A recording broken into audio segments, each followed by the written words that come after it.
How do you see yourself as you sit here today? How would you fill in this blank? I am just blank. I'm just blank. Now, I don't know what your conclusion is. I don't know what you put in the blank. I want to answer it for you because this is true of every single one of us in the room today. Are you ready? I am just another heart in need of rescue. Just like the great theologians Whitesnake sang. Isn't that awesome? You're just another heart in need of rescue. We're all just other hearts in need of rescue. That's who we are. Waiting on, the song goes on to say, waiting on love's sweet charity. Listen, the beauty of Easter is this. We don't have to wait any longer. This is the hope of Easter. Jesus is alive. And so here's what I want to ask you. Do we need to rethink the conclusions we've reached about Jesus? Do we?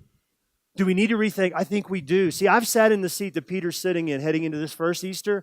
I've sat in that very seat where I'm thinking, there's no way I will overcome this promise I've broken. There's no way that I'll overcome this horrific, terrible thing that I've done. There's no way There's no way that I'll overcome these conclusions that I've reached about myself as a result of all that I've done in my life. There's no way, there's no way, there's no way. And the only explanation, listen to me, the only explanation for my life and story is this. I was another heart in need of rescue, and a risen Jesus rescued me. And He wants to rescue you. He wants to rescue you. Listen, we don't believe that Jesus is alive, that He's risen because the Bible says so.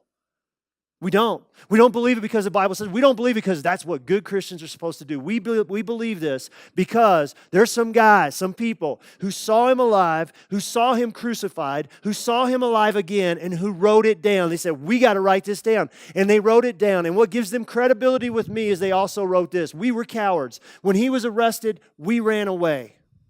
One of them says, I denied even knowing Him to a middle school girl. They all said when He was put in the grave, we thought game over, story over, reset, it's done. Every single one of us. They are willing to write that about themselves. So these cowards became people, check this out, who were ultimately willing to die themselves in any way imaginable, painful ways, rather than to deny what they had seen.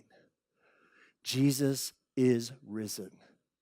Jesus is alive. And here's my thing for us. If Jesus can do that, if Jesus can overcome death, what is there in your life and story or in my life and story that He cannot overcome? The answer is nothing.